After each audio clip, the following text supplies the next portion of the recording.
To my channel. मैं हूँ doctor पृथ्वी पटेल और आज हम बात करने वाले हैं रिलेटेड टू थेरापेटिक्स। मुझे बहुत सारे स्टूडेंट के क्वेश्चंस आए कि कैसे थेरापेटिक्स को रीड करें, थेरापेटिक्स को कैसे लिखे, एग्जाम में थेरापेटिक्स की नोट्स कैसे बनाए। तो आज मैं आपके सारे क्वेश्चन के आंसर देने वाली हूँ इस वीडियो में। तो चलिए हम देख लेते हैं कि कौन से क्वेश्चन आज के वीडियो में हम कवर करने वाले हैं। फर्स्ट कि थेरापेटिक्स क्या है, सेकेंड कि थेरापेटिक्स को कैसे रीड करें, थर्ड कि थेरापेटिक्स को एग्जाम में कैसे लिखें, थेरापेटिक्स की नोट्स कैसे बनाएं, और एंड ऑफ द लेक्चर मैं आपको बताऊंगी कि आप कौन सी मिस्टेक करते हैं कि जिसकी वजह से एग्जाम में आपके मार्क्स कम हो जाते हैं। ये पूरा मैं अपने एक्सपीरियंस से आपको बताने वाली हूँ, पूरे दिल से आपके साथ शेयर करने वाली हूँ, जो भी मैंने किया जिससे मुझे बहुत ही हेल्प हुई यूनिवर्सिटी में रैंक लाने के लिए। तो आपको भी जरूर हेल्प होगी इस वीडियो से, तो मेरे साथ बने रहिए वीडियो के आखिरी तक।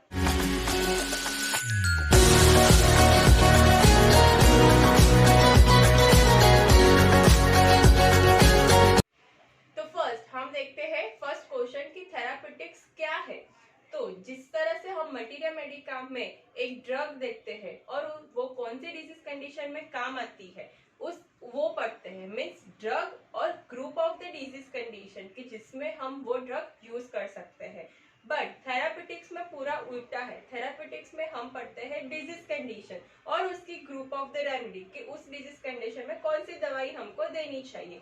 तो ये थेरापेटिक्स और मटीरिया मेडिका पूरा उल्टा है, राइट। तो अब आपको समझ में आ गया होगी कि थेरापेटिक्स क्या है। देखते हैं सेकेंड क्वेश्चन कि थेरापेटिक्स को कैसे रीड करें। ये बहुत सारे स्टूडेंट का क्वेश्चन था कि थेरापेटिक्स को हम कैसे रीड करें। तो आज मैं आपको बताऊंगी 5 step to read a therapeutic. First step की learn the disease condition proper. आप जो भी डिजीज कंडीशन की थेरापेटिक्स प्रिपेयर कर रहे हो तो उस डिजीज कंडीशन को अच्छी तरह से पढ़िए अलाइड बुक में से, राइट। कोई भी डिजीज कंडीशन है उसका साइन सिम्टम्स और उसके कॉजेशन वो बहुत ही ज्यादा इंपॉर्टेंट है फॉर थेरापेटिक्स। वो आपको अच्छी तरह से आने चाहिए, देन ही आपको थेरापेटिक्स में कुछ पता चलेगा और आप थेरापेटिक्स प्रिपेयर कर पाएंगे, राइट। तो स्टेप नंबर 1 याद रखिए कि डिजीज कंडीशन को हमको प्रॉपर तरह से पढ़ना है। सेकेंड की लिस्ट ऑफ द रेमेडी। जो भी आपने डिजीज कंडीशन पढ़ा है तो उसकी लिस्ट ऑफ द ड्रग कौन सी है वो आप लिस्ट तैयार करिए। थर्ड की रीड द बुक। और बहुत सारे स्टूडेंट के क्वेश्चन थे कि कौन सी बुक हमको थेरापेटिक्स में पढ़नी चाहिए, कौन सी बुक थेरापेटिक्स के लिए अच्छी है। तो मैं आपको बताऊंगी कि थेरापेटिक्स के लिए हमको मटीरिया मेडिका को ही फॉलो करना चाहिए, क्योंकि मैं आपको बताती हूँ रीजन कि क्यों हमको थेरापेटिक्स में मटीरिया मेडिका यूज करनी चाहिए। अगर आप मटीरिया मेडिका से पढ़ते हो तो आपको वो जो दवाई है उसका पूरा कोर आपको समझ में आ जाता है कि ये दवा का कोर ये है, तो हम उस डिजीज कंडीशन में उस ड्रग को इजीली हम प्रिस्क्राइब भी कर सकते हैं और एग्जाम में लिख भी सकते हैं। अगर आप कोई थेरापेटिक्स बुक से पढ़ते हैं तो वो आपको एग्जाम के लिए तो हेल्प होगा, बट आपको क्लिनिकल प्रैक्टिस के लिए आपको वो हेल्पफुल नहीं होगा। तो इसलिए आपको मैं सजेशन देती हूँ कि थेरापेटिक्स को प्रिपेयर करने के लिए मटीरिया मेडिका ही यूज करिए, राइट। अब क्वेश्चन आता है कि कौन से मटीरिया मेडिका यूज करिए। तो स्टेप नंबर 4 कि आप कौन से मटीरिया मेडिका यूज करें। तो जो मैं यूज करती थी वो हुई Allen materia medica, Allen keynote, second Phatak materia medica और थर्ड बोरिक मटीरिया मेडिका। ये 3 बुक बहुत ही स्टैंडर्ड मटीरिया मेडिका है, तो उसमें से आप दवाइयाँ पढ़िए और मैं आपको सिखाती हूँ मेडिका कैसे पढ़नी। तो हम फॉर एग्जांपल एल्यूमिना ड्रग ले लेते हैं। तो आपको ये ड्रग एलन में ओपन करनी है और एल्यूमिना ये उसका पूरा एल्यूमिना के सारे कीनोट्स दिए हैं तो उसको अच्छी तरह से 1 बार 2 बार 3 बार पढ़ना है, तो जिससे आपको समझ में आ जाएगी कि एल्यूमिना के कौन से कीनोट्स है, राइट। सेकेंड है ये है फाटक मटीरिया मेडिका। ये बहुत ही अच्छी बुक है for materia Medica purpose also, right. तो मटीरिया मेडिका में हम ओपन करते हैं एल्यूमिना। तो एल्यूमिना तो एल्यूमिना में फर्स्ट इधर दिया है जनरलिटी का पूरा पैराग्राफ। तो फर्स्ट आपको पढ़ना है पूरी तरह से जनरलिटी का जो पैराग्राफ है वो 1 बार 2 बार 3 बार पढ़ना है, जिससे आपको समझ में आ जाएगा कि ये उसकी स्फीयर ऑफ एक्शन है और ये इस तरह से ये दवाइयाँ उस पे करती है, राइट। फिर आपको फॉर एग्जांपल आप गायनेक और ऑब्स्टेट्रिक के थेरापेटिक्स प्रिपेयर कर रहे हैं, तो उसमें आपको पर्टिकुलर में पढ़ना है फीमेल अच्छी तरह से पढ़ना है आपको।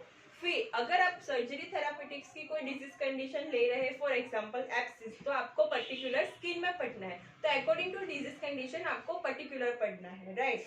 थर्ड आपको पढ़ना है उसके मेंटल सिम्टम्स, पूरे मेंटल सिम्टम्स आपको पढ़ना है। और लास्ट में आपको पढ़ना है मोडालिटी। ये फाटक मटीरिया मेडिका बहुत ही अच्छी तरह से ये दिया गया है मोडालिटीज, राइट। थर्ड बुक आपको पढ़नी है, ये है बोरिक मटीरिया मेडिका, जिसमें से आपको एल्यूमिना ओपन करना है और एल्यूमिना ये ड्रग है उसका फर्स्ट पैराग्राफ, जो पैराग्राफ में दिया है बोरिक में, वो बहुत ही ज्यादा इंपॉर्टेंट है, वो आपको 2 बार पढ़ना है। फिर सेम फाटक मटीरिया मेडिका की तरह से हम आपको फीमेल में जाना है, पर्टिकुलर में वो पढ़ना है। फिर उसके मेंटल सिम्टम्स पढ़ने हैं और मोडालिटीज को पढ़नी, राइट।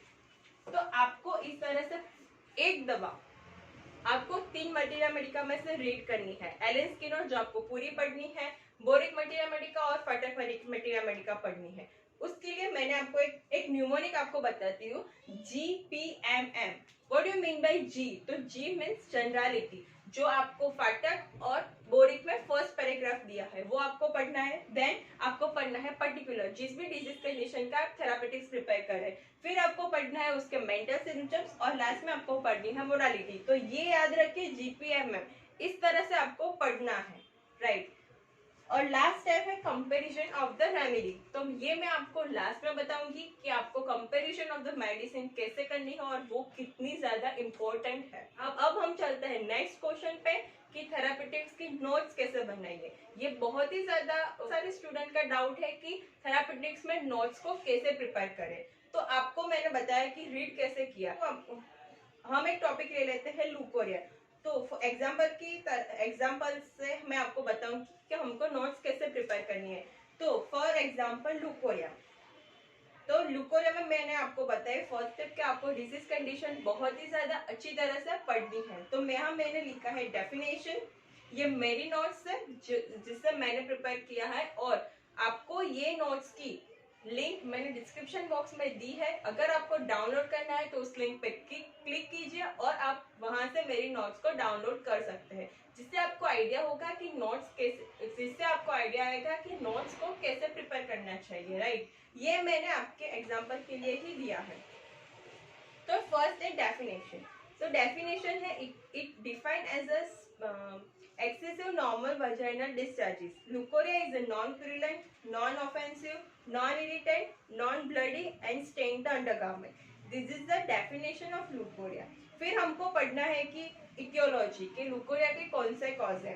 तो constitutional causes, physiological cause, pathological cause, जिसमें वजाइनल कॉज है, सर्वाइकल कॉज है, यूट्राइन कॉज है और अदर कॉजेज है, राइट। और फिर डायग्नोसिस हमको पता होना चाहिए कि हिस्ट्री क्या, पेशेंट अगर लुकोरिया की कंप्लेन लेके आया है तो हमको क्या हिस्ट्री पूछनी है, एग्जामिनेशन कैसे करना चाहिए, और और उसका इन्वेस्टिगेशन में हमको क्या करवाना चाहिए, और लास्ट स्टेप आता है मैनेजमेंट। तो मैनेजमेंट 2 तरह से होता है, जनरल मैनेजमेंट और होम्योपैथिक मैनेजमेंट।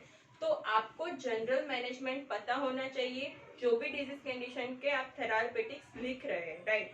तो जनरल मैनेजमेंट। सेकेंड आता है होम्योपैथिक मैनेजमेंट। तो होम्योपैथिक मैनेजमेंट ये बहुत ही ज्यादा इम्पोर्टेंट है। कुछ बार एग्जाम में ये क्वेश्चंस आ जाता है कि ये डिजीज कंडीशन है, उसका होम्योपैथिक मैनेजमेंट और लिस्ट ऑफ द ड्रग आपको दी जाती है कि 4 या 5 ड्रग को आपको डिस्क्राइब करना है। अगर आपका पेपर टफ निकले तो ये क्वेश्चन आता ही है। उस क्वेश्चन में आपको डायरेक्ट रेमेडीज से लिखना शुरुआत नहीं करनी है। अगर आप ये करते हैं तो आपके मार्क्स कट हो जाते हैं, राइट। तो आपको स्टार्ट करना है आपको स्टार्ट करना है कि होम्योपैथिक मैनेजमेंट कैसे, आपको ये पता होना चाहिए कि जो भी डिजीज कंडीशन आप पढ़ रहे हैं तो उसका होम्योपैथिक स्कोप और लिमिटेशन क्या है। तो हम देख लेते हैं कि लुकोरिया का होम्योपैथिक स्कोप और लिमिटेशन क्या है। तो homeopathy has a better scope in infections and inflammation of the cervix. vulva, vagina and uterus. We have many medicine. We have partial scope in erosions, polyps, prolapse, malignancy or fibroid. Here primary requirement is surgery for this condition. After that or before that we give a medicine. We can decrease the intensity of the symptoms by our medicine and which palliate the symptoms and give the temporary relief. We can treat anemia. Our medicine may give before treatment, before operations or after operations. Yes, homeopathic में दो तरह की therapies होती है. First is specific therapy, second is constitutional therapy. तो specific therapy में we give a medicine when there is an active symptoms which gives a palliation to the complaint. Second is constitutional therapy. Based on the constitution of the patient, constitution includes the physical makeup, thermal, diathesis, temperament और myism. Yes, ये मैंने लिखी है homeopathic remedy, group of remedy. तो उसमें alumina है, ambra grisea, argentum nitricum, borax, calcarea का, graphites, fraxinus americana, hydrastis, creosol, natrum mur, nitric acid, pulsatilla और सिकिया. ये पूरी ग्रुप ऑफ द रेमेडी है फॉर लुकोरिया. यस, तो एग्जाम्पल के लिए हम देख लेते हैं कि एल्यूमिना, अगर आपको कोई ड्रग लिखनी है तो आप कैसे लिख सकते हैं. तो मैंने आपको समझाने के लिए ये टाइटल बनाए हैं कि थेरापीज. कोई भी ड्रग हम लिखते हैं तो हमको ये मेंशन करना जरूरी है कि ये ड्रग हम स्पेसिफिक ड्रग की तरह से यूज कर सकते हैं और कॉन्स्टिट्यूशनल ड्रग की तरह से हमको यूज करना है, वो हमको मेंशन जरूर करना चाहिए. For example alumina. The alumina it work as a constitutional as well as specific remedy, right. For example अगर आप फ्रैक्सिनस लिखते हैं तो fraxinus drug is use as a specific remedy, not a constitutional.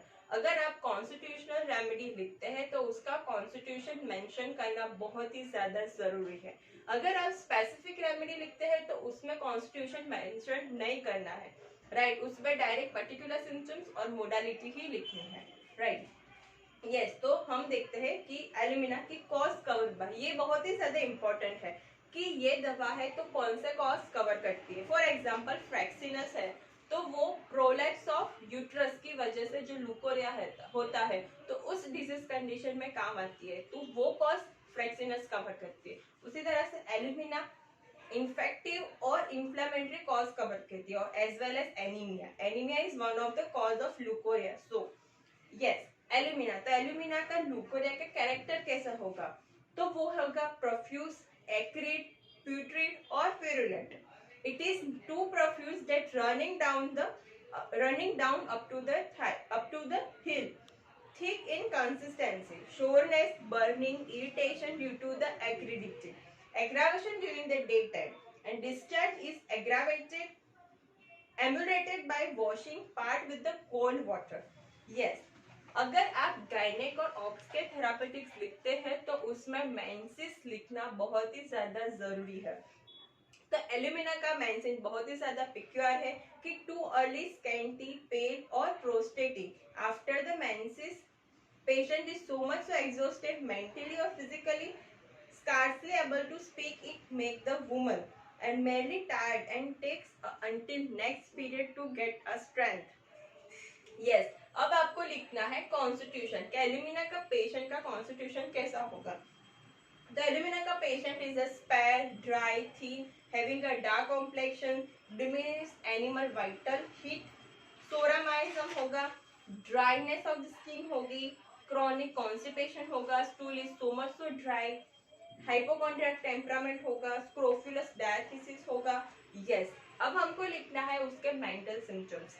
तो patient is very much hasty and hurried, time passes too slowly or hours instead of half a day, confused identity और mild cheerful disposition. Yes, और last में हमको लिखना है उसकी modality कि aggravation from cold air during a winter, from potato in a morning, walking or standing, daytime, before or during a menses or moon phases like new moon or full moon aggravation.